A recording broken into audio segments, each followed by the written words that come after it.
Hello, everybody. Welcome again to this Q and A. I think this is number 185 or something like that. We're racking them up. We have no new questions for the advanced stuff. There was. Hello, Tim. Nice to see you. Tim says hello from Oklahoma City. Yes, there was a comment that maybe we'll talk about today. About once again about the tonalization studies. If we don't get questions, then I might answer that question here. Anyway, any questions?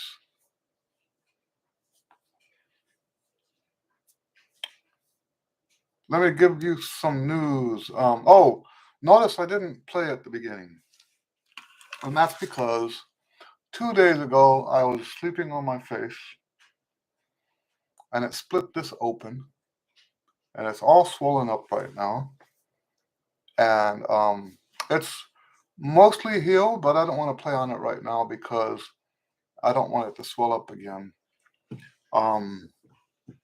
So yeah, it cracks open and I guess I'm sensitive to stuff and it starts to swell up and then I can't play a note. I had a lesson with a student last night.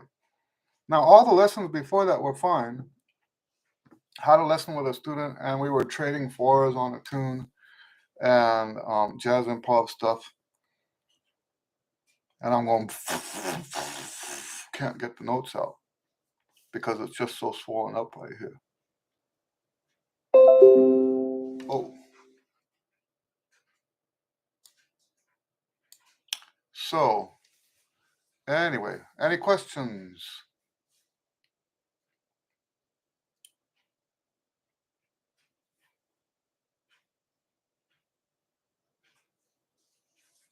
Tim says, like you recommended, I have not been able to play.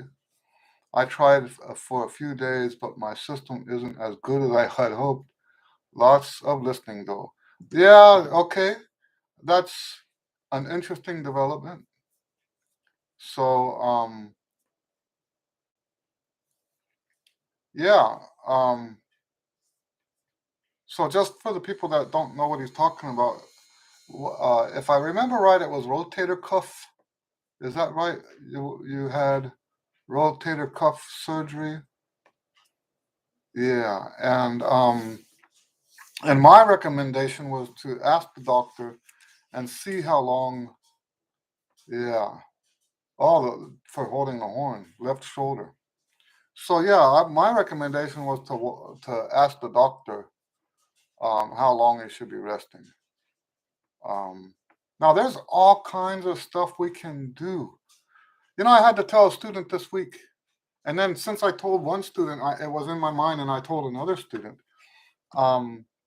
There have been studies done where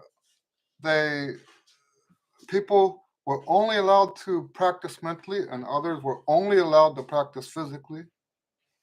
And the people who only were allowed to practice mentally did better than the ones that practiced physically. I think we look at mental practice, and what we call mental practice can be different for, it's not just mentally going through the music. It's not just that. But it can include that, right? We often look at mental practice as a last alternative, when in reality, the way I like to do it, mental practice is involved. Mental practice is wrapped in there. So, like, for example, when we're working backwards on something, we play the thing that we're working on, then we sing and finger it, then we play it again and we sing and finger it. Now, admittedly, the primary purpose for singing and fingering is to make sure that the horn is off the chops for that amount of time. That's the primary reason. That said, if you're going to have the reason I do that instead of just sitting there counting is because you can get extra benefit out of it, and that extra benefit is the mental practice. I remember there was a lick that I was working on right before we left for uh, Europe. This would have been, I think, 1984. And I was in the jazz band going to Europe, and I had a solo on one of the tunes. And now I don't do things this way anymore. I don't, because I know how dangerous this is. I don't learn a lick and try to apply it. I know better than that now.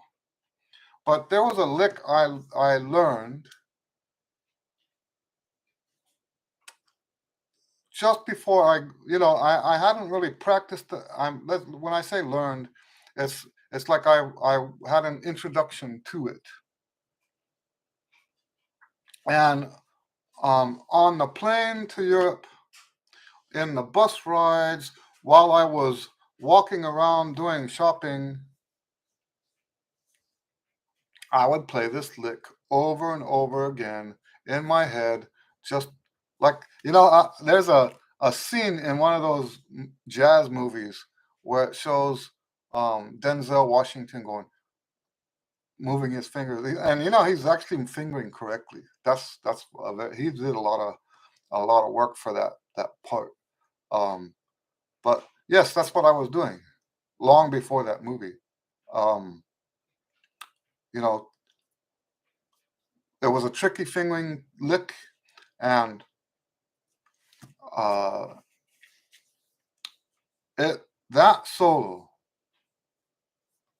out of all the first 10 years of my improvisation, that solo was the most amazing, fast, technical solo of that first 10 years of my playing, jazz playing. I think I started improvising in 1980, about the same time as when I started teaching, either 79 or 80. And yeah, it was live at Montreux, like as part of the Montreux Jazz Festival. We were in the casino, not in the Q Club. I have to say that because someone made a big deal out of how college bands don't get to play in the casino, which is absolutely not true. Uh, I played in the casino. Like I said, I think it was 1984. So, and that was with a college as a student. So yes, that was an amazing. I say amazing looking back as if it wasn't me. I'm not patting myself on the shoulder. Um, the technique I had in that, when I listen to it today, it's just so fast and technical. And even when there are a lot of stuff when I listen to what I did 20, 30, 40 years ago, I'm like, ugh, that has that solo, because it was recorded. We recorded it live in the Montreux. Did I say Montreal earlier? Montreux, the Montreux Jazz Festival. We recorded it live there, and that solo is now. Good luck trying to find it. I don't think recordings of that are around anymore.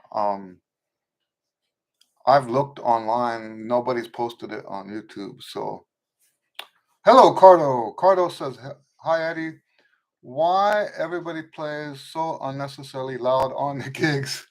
I almost always kill my lips on the gigs. I'm thinking about jazz music. The drummers are always so loud. Um, that's not how things used to be. But you're right. It's happening that way here. Here, it's not so much the drummers. Here, it's the keyboard players and the guitar players crank up so high. And I'll tell you what, I used to be a firm advocate of going to the jam sessions, and I still am. But the problem is, and I know this is going to sound offensive to some people, the problem is, to me, that's not jazz, and I won't go subject myself to that stuff. I won't subject myself to, I have to endure that on the gigs. Not going to do that on my day off. Really. It's okay if it's a gig because you're getting paid for it. Um, and the thing is,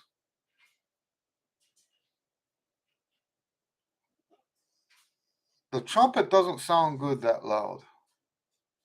What do I mean by that? In fact, I did a video on this one time.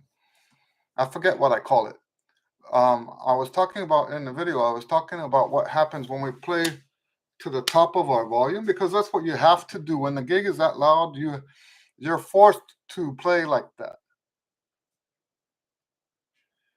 So if you're always at the ceiling of your abilities, there's no phrasing, there's no note shape. Every note has the same note shape. Bah, bah, bah. It's like a honking horn on the car. And it really is terrible. When you compare what that sounds like to music that has note shape, which is another word for style, right? There's no such thing as style when you're playing as loud as you can. Bottom line, no such thing as style. The definition of style is that the notes have shape to them. And if you're at the ceiling at all times, there's no style, unless you want to say that that's your style. Loud and obnoxious is your style. Um, Now, there's guys that are good at that. That doesn't mean they sound good. They just function a little better on the gig. If you were to record their microphone and listen to it separate from the band, it would be horrible. As good as it sounds with the band, because you hear that blend with the trumpet on top of the guitars and all that stuff. There's a certain good sound that generates, but it's got no style. It's got no phrasing. When you're playing as loud as you can, the concept of phrasing is whittled down to where are you breathing. And in fact, I remember a recording session with a Tejano artist where the producer, that's his concept of what phrasing was. Where are you going to breathe?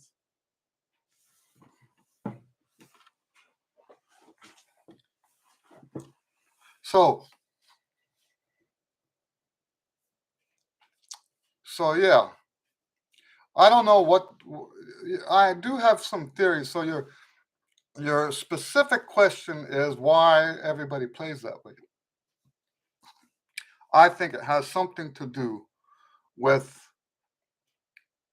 headphones and play-alongs, where these people spend a lot more time, and I'm guilty of this too. But the difference is, when I was coming up, so in El Paso, before I moved to Houston, I went to jam sessions all the time. When I could, I went. Well, no, more. Let me not say it that way. When there was a jam session, I went, and we had. There were 3 different bands I was familiar with that were jamming, had open jams once a week. Not all the time. Sometimes a band would lose that gig and like 5 months later have another gig someplace else. So I was going to jam sessions all the time, in El Paso. When I lived in Pittsburgh, I went to jam sessions. I don't think I went to a single jam in Chicago, um, just because I never got plugged in there.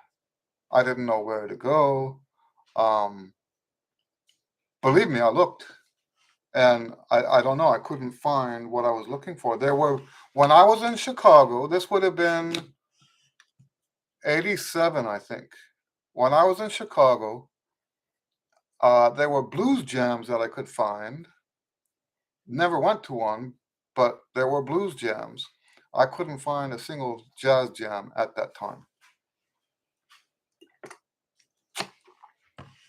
So, but yes, then I moved here, and there were about 3 or 4 different jazz jams in Houston when I moved here. And whenever I wasn't working, I went to the jams. I didn't stop doing that until there was a time in my career here in Houston when I was working an average of 7 days a week. And the top end I would have I think the most I ever had was 12 gigs in 1 week. And all kinds of gigs. By that time, I had just started playing Dixieland music. I was playing salsa. I was playing top 40, big band music. I was involved with just a brass quintet, all of that kind of stuff. I was working my butt off. Not that I'm not now. I'm talking about as far as playing gigs goes. And yes, there were jam sessions on the nights that I didn't have a gig. There were jam sessions, and I went almost religiously. Compare that to the people today that don't go to jams, right? And the jams they go to. Let's forget about the jams now, and look at how most of these people come up. Most of them are playing with tracks, and the tracks are in earbuds, and they're cranking it so much. I think this is my theory about why they're playing so loud. Is because it's not human. When we were in college, there was a lot of emphasis on balance. That's what ensemble playing was about. You were supposed to learn your part on your own. And then as far as coming together, that's what sectionals were for. The rehearsal, back when I was in college, the rehearsal was only to put everything together. And one of the biggest things we talked about in the rehearsal, one of the most important things, was balance. If the trumpets are too loud, the trumpets come down. If the clarinets are too soft, the clarinets have to come up. Everybody met somewhere in the middle. The way people play today, it's as if they're not being taught that. And that's consistent actually with my observation of the way teaching happens today. Now, I don't know if El Paso is different. It's very possible. It's possible that El Paso was different. We were taught that it was our responsibility to balance, and among other things, it was our responsibility to balance. We had to listen to what other things were going on, and we were supposed to balance with what was going on. And the conductor was more like a referee, so that if someone screwed up and was playing too loud, that would bring it to that person's attention so that he could adjust and start listening to the right thing. What we have today instead is this conductor that micromanages everything. We have conductors now that tell you, second trumpet player, make that note short. Second clarinets, you need to play louder. Flutes, I need you to play softer. Instead of teaching the students how to think through this stuff so that they can do what's right all the time. They're being told in a micromanaged way what to do here, what to do here, what to do on this note, what to. We didn't have that. We didn't have that. We had to be told how to think through this stuff so that we could make the right decisions on the gig. And there were hierarchies and stuff like that. So, like for example, um, we knew that the first trumpet player had to be matched.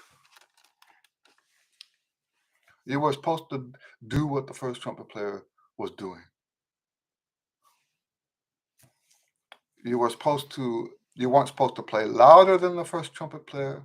You weren't supposed to play softer than the first trumpet player. You were supposed to come up in volume to where he was. And then he knew that he had a responsibility. That's why we call him, quote unquote, the lead player. Not has nothing to do with high notes. Has nothing to do with high notes. It has to do with leadership. The lead trumpet player would set the style. The lead trumpet player would set the volume. All that kind of stuff, right? Today, correct me if I'm wrong. If there's any band directors watching this, whether live or later, and you are absolutely certain that what I'm talking about is how you teach, I would like to hear about that. Because right now, my assessment of how band directing happens today is that it's all micromanaged. You do this, you do that, you do this, you do that. Even the intonation. Stop the band, look at the second trombone, you're flat, you're sharp. That's stuff that should be going on.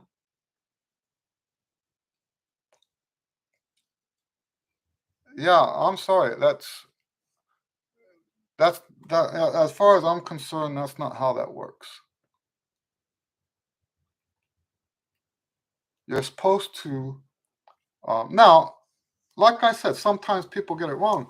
But when I hear, I'm not saying that every single time people who play this way are always going to get it right. So sometimes, yes, the band director has to point out, okay, you're out of tune here.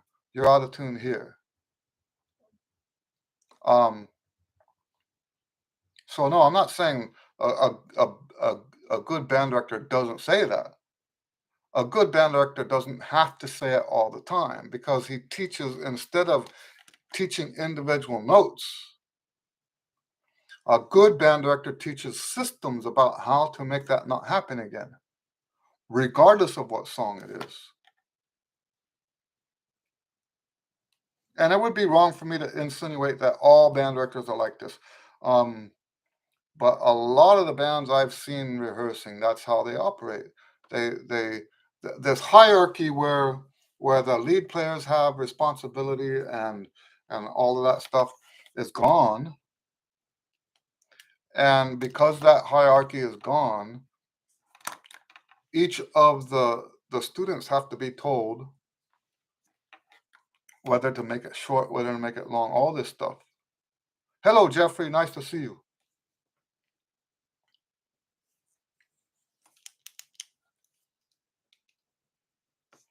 So yeah, there's a lot of stuff that has changed, and the volume is one of those things. You know, when I went to ITG last time, my good friend Carol Morgan, if you guys haven't heard of Carol Morgan, look her up. My good friend Carol Morgan was the feature artist on, I think, Friday night. And I wanted to be in the front row, not just to hear her, but also to be supportive. And the ensemble that they had before her,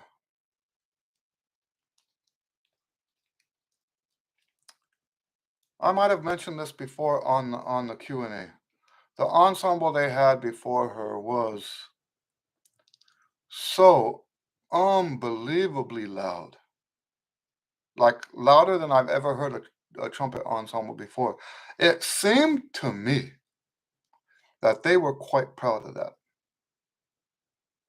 Um, I was concerned that sitting that close to that band, that trumpet ensemble, I was concerned that I had permanent hearing damage because I heard a completely I didn't there was a point when they were playing extra loud when what I heard sounded like an ARP Odyssey. If you don't know what an ARP Odyssey is, it's a synthesizer that I trained on in a college class before MIDI came out. So one of those ancient analog synthesizers, and it can create a whole bunch of really weird sounds. And what I heard in my ears after it reached a certain threshold sounded like something I could have come up with on an ARP Odyssey. And it was scary. It really was. Now, what's disgusting is just how proud of themselves the students were that they could play that loud. I don't know this for sure, but that's the you know I understand that the torture I endured, and I consider this what happened sitting there in the front row during that performance and having that weirdness happen in my ears was the closest thing to torture I've ever experienced in my whole life. So I understand that I might be a little biased when because it another way to put that is it hurt. They hurt my ears. Seriously hurt. Pain. And to see them gloating.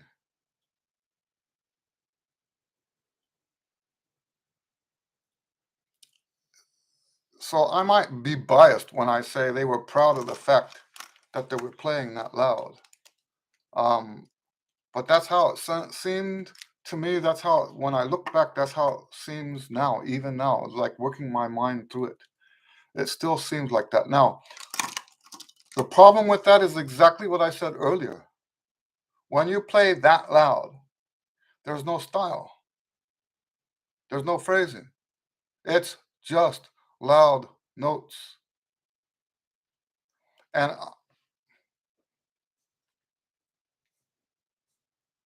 this whole thing's turning into a rant. um, think about this. We have the opportunity, because of recorded music, we have the opportunity to listen to a lot of really gorgeous music. High level, mature, beautiful, wonderful music, right? If you have that as your standard, what pleasure can you get out of something like that? Listening to it. There's nothing there's nothing to enjoy in hearing a loud group like that. There's nothing there. All the stuff that makes music human is gone. That sitting through that performance was one of the most uncomfortable experiences of my entire life. I know that sounds like hyperbole. It's not hyperbole. This is not an exaggeration. Not only was it physically painful, not only was it like mental torture, but musically it was disgusting. and heartbreaking too at the same time, because it makes you wonder, what are these students being taught? They're going through a whole college experience and not knowing what real music is. They don't know what real music is. They don't know that part of music that's human and touches people's hearts.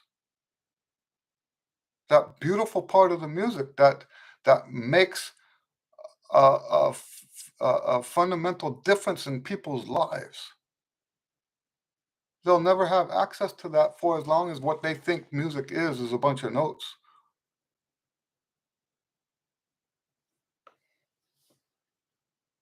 I have to laugh sometimes because I'll be listening to a teacher and they say, come on, students, you need to play musical, play dynamics. But that's playing dynamics is just as technical as just playing notes.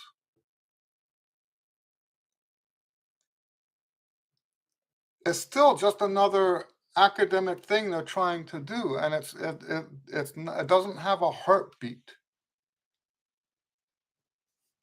I'm going to remind you. I'm going to remind you that about this story about my. I know I talk about this often. The Abraham Chavez was the maestro of the El Paso Symphony when I was in it. This story doesn't come from the symphony. It comes from, he used to conduct sometimes the ballet or the opera. I don't remember which one it was. And I used to do all of those. For 5 years, I played the ballet. I played the opera in El Paso, and most of the time he would conduct those. And it was mostly students that played. And he stopped one time and he says, you know, and I'm paraphrasing because it was what we're talking 40 years ago. He says, every piece of music has a character. Every piece of music has a character. And you don't do the music justice until you bring that character to life. That statement that he made there was transformational for me. When you look at a heartbeat, it's got these ups and downs, ups and downs, ups and downs. When you play musically, it's got that as a heartbeat. You've got ups, the phrasing goes up, the phrasing goes down, the phrasing goes up, the phrasing goes down. The notes themselves have shape, just like a heartbeat. And now I didn't make that connection back then. Back then, it was just a general concept. You have to bring the music to life. But what is that life? That life is the stuff that's over and above beyond just playing the notes. And this is getting back to the subject. When you play loud, all you're playing is notes. You cannot play at the top of your volume and play with style and play with phrasing. You cannot. It's not possible because the definition of style and phrasing is that there's ups and downs. If you push everything up into the ceiling, there are no more ups and downs. And it's disgusting. Now, there are some people, professionals, that can play loud and still have shape and phrasing. There are people that can do that. What's the difference? They play loud because they can still play louder. Okay? They can still get louder than that. They're not playing as loud as they can. They play loud, but not loud as they can. So they can still have shape. They can still have phrasing.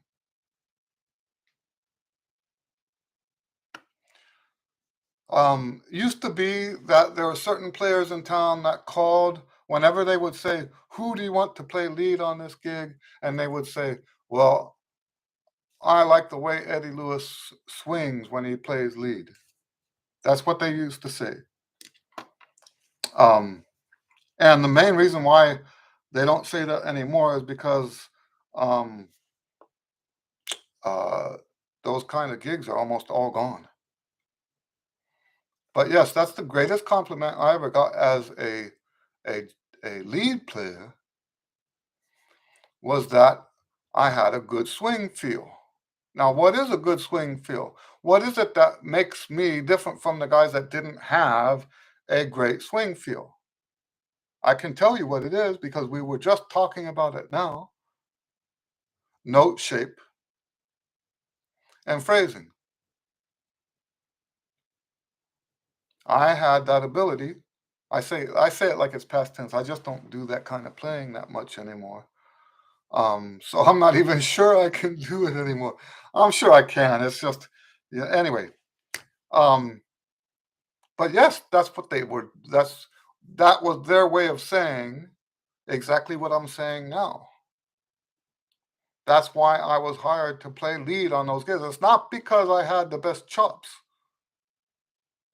I There's always been guys in town that had better chops than I did. Um, no, it's because of what I could do with my chops. And it's a whole different thing. Hello, Sean. Sean asks, do they still have open jam sessions in Houston? Yes, they do. But when I go, it's rock concert loud. That's what we were talking about. When I go to these jam sessions, they are so loud. I went to one time. I went to a Kiss concert. Long story. Our neighbor was Down syndrome. I think he was like 35 when I took him. But everyone in that neighborhood took turns taking him to the Kiss concerts because that's what he liked to do. He wanted to go see the Kiss concerts. And it was my turn. At that point, it was the loudest thing I ever experienced. These jam sessions are louder than a Kiss concert. And to me, I'm sorry, that. Not only do I consider that not jazz, but um, I won't do that because it, in order to play there, you have to give up half of what's good about your playing.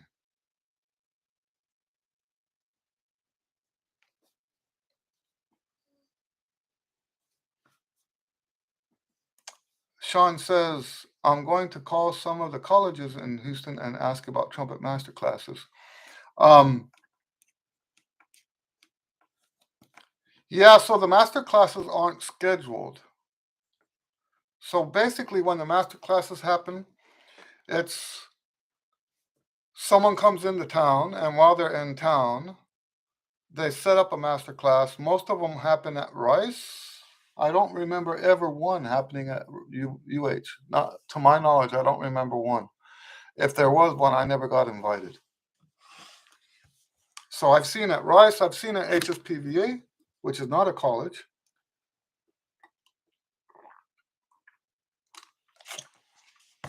Sometimes the junior colleges will have some. But once again, that will be connected to their concerts. So here's what you want to do. Keep an eye on the performance schedules, and when you see a trumpet player being featured with one of these bands, that's when you're going to have a master class, most likely. So when you see a concert come up, you call the university then and ask about a master class and ask if it's open to the public.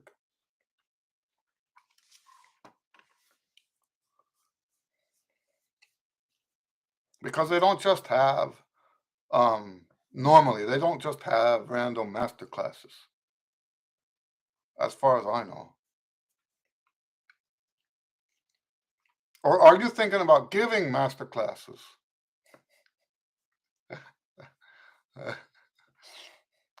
Call up the university, say you're offering master classes.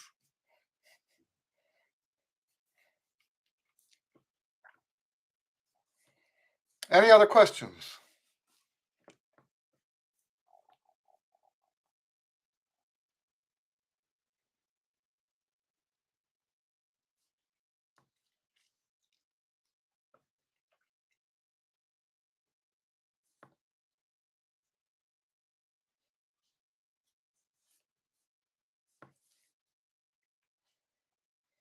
What other news do I have to share with you guys? I've got a gig next week that I had last year, um, playing at the Nutcracker Market, and I've been writing a bunch of charts for it. I think I've got 9 charts now. Um, Christmas charts for brass trio, trumpet, trombone, and tuba. Now I know that most people do um, trumpet, French horn, trio, and tuba, or trumpet, French horn, and trombone. That's what most people do. Trumpet, French horn, and trombone. I prefer now not to use the French horn. Um, well, it depends. I've written some stuff for trumpet, French horn, and tuba. Some of my nicest stuff, really. But for I guess what I'm saying is for the Christmas stuff, I would rather have the trombone and the tuba. I think that makes a great sound. And so, yes, I've got a list of tunes that I've done already. I'll read it off to you because it's been fun.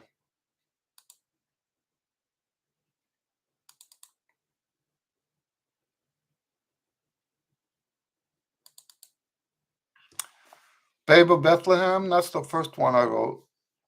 I like that because it goes back and forth between minor and major. Baby Jesus, I actually wrote a original Christmas song. It's called Baby Jesus, I Love You. And it's supposed to be a story about Mary talking to baby Jesus. Um, then I did the Christmas song, Christmas Time is Here, Dance of the Sugar Plum Fairy, Feliz Navidad. It's beginning to look a lot like Christmas, uh, and Joy to the World. And I have 2 or 3 more that should be done. Like I finished today, and it's not on the list here. I finished today, um, Let It Snow, Let It Snow, Let It Snow. I think out of all of those, that's the hardest one because I did a really jazzy arrangement. Um, yeah. So since nobody's asking questions, let me answer this question here.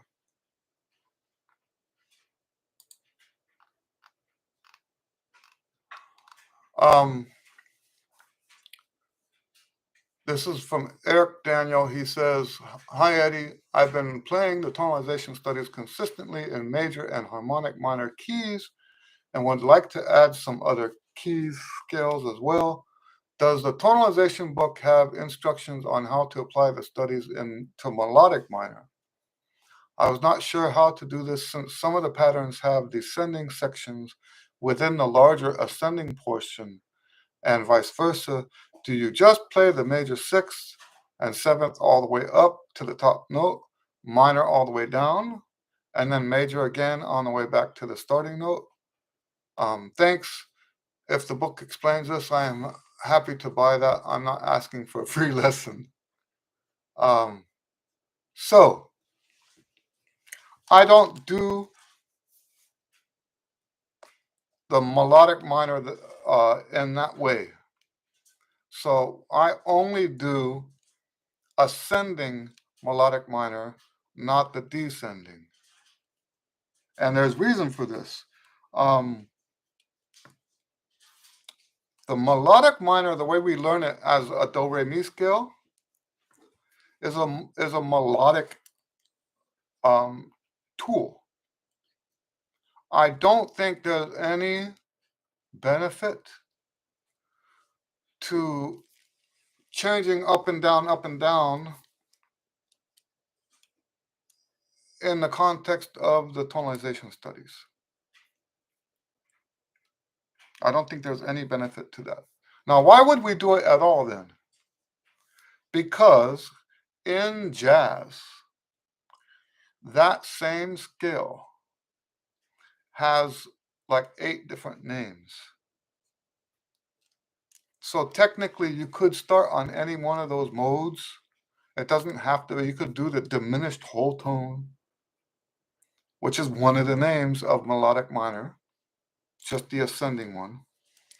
You could have the Lydian augmented, which once again is just another name for the melodic minor, ascending. But for me, I just like to keep it on the melodic minor. That way I have context. So, because really we're just training finger technique. And that's why it's not important to do the other one. That doesn't exist in music. The whole point of the tonalization studies is to cover all those building blocks that happen in music. Going ascending, descending, where you have the major 6 and 7 and the minor 6 and 7, major 6 and 7, minor 6 and 7. That doesn't happen in music. You don't have that kind of quick alternation between the two. You don't even have that really.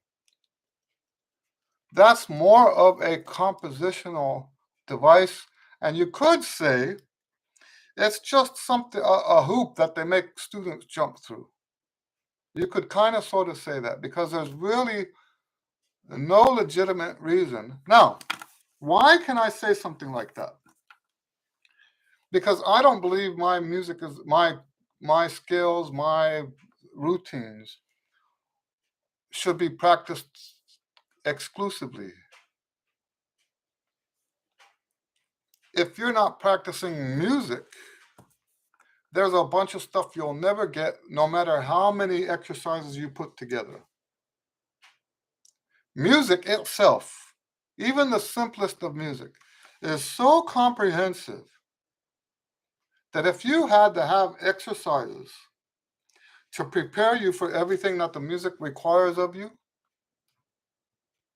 you would not be able to fit it into a 2-inch ring binder. So it makes no sense to so-called wag the dog, right? It makes no sense to wag the dog. What you want to do is hit the very basics. Why do we do those basics? Because, well, for example, with the routine, you're getting a recreation of each of that embouchure, everything. It's like a reawakening every day of what has to happen physically to play. And by doing that, you're propelling yourself farther and farther ahead physically. The tonalization studies, the reason why we do those is because it helps us think in that key.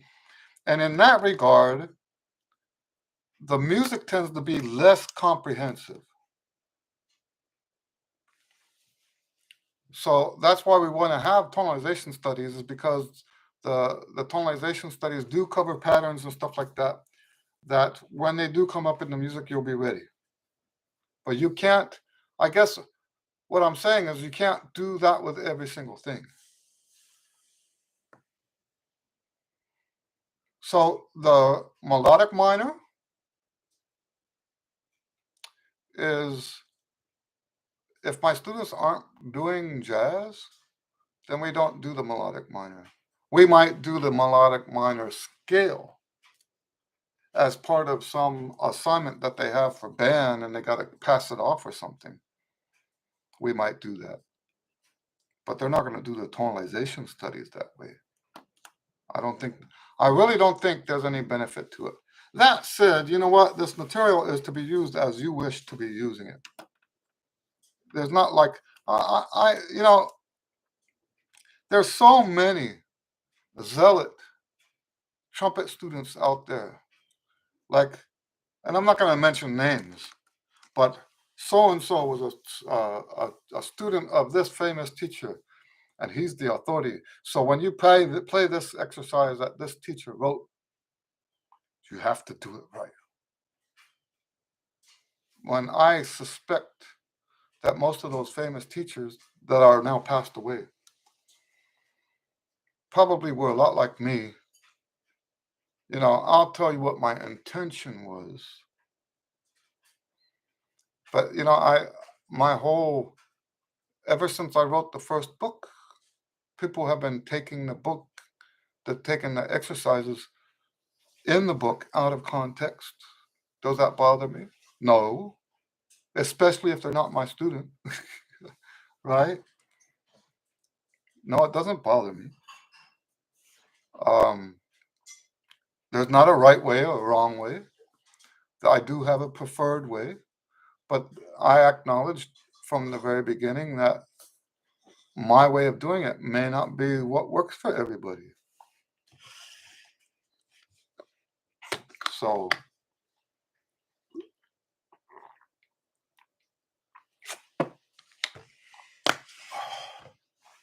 all right. Any other questions?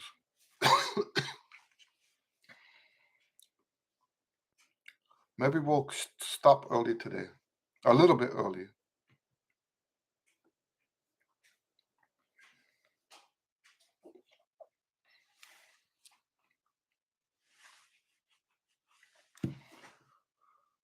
Oh my. No questions? All right. Well, I'll give you a minute. If no questions come in, we'll close it down.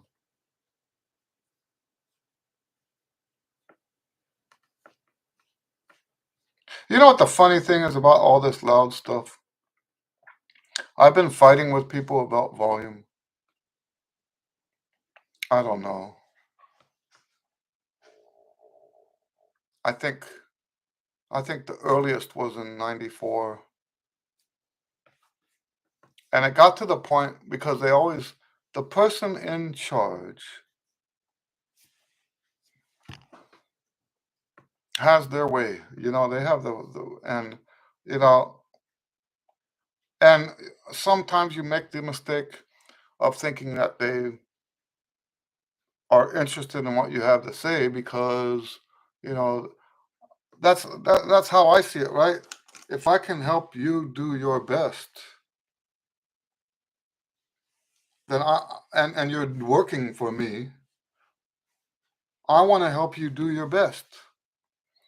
And if someone says, well, this is the reason why I'm not doing my best is because of this, um, I just assumed back then that people would take that and say, okay, let's do something about it.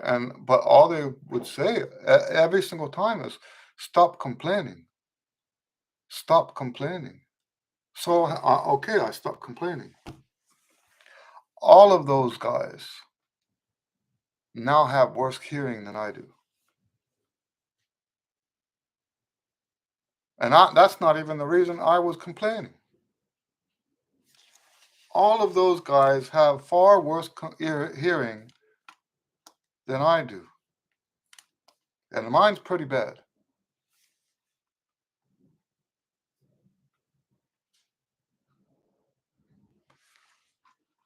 So I'm trying to see this. Karen says, why do bands have, it's behind the heart, I can't see it. I wish there was a way to pull this down. Why do, well, maybe if I copy paste it. I don't know why it was doing that. Why do bands have a section head and a principal player? So I don't know what, you mean a section leader? So we have section leader. And so the section leader, his job or her job is to communicate, mostly musically, communicate to the rest of the band, to the rest of the trumpet section or whatever section they're in. Stuff like volume, stuff like style, stuff like where to release the note. You don't want to hold longer than the first player. You don't want to cut off shorter. Now, if you're saying there's a difference between section head and a principal, I don't know anything about that. I've never heard of that. But the reason why we have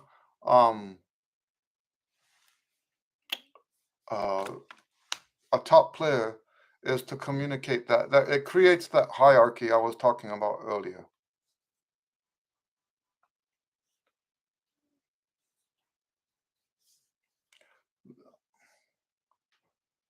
So you have, so are you saying that you have both a section head and a principal player, both in each section? Now, what I could see is that if there's multiple firsts, multiple seconds, multiple thirds, you could have a principal being first trumpet, and a section head being section head of the seconds, section head of the thirds. I could see that. Okay, I could see that kind of, but no, that's new to me. That's new to me. I've not had that before.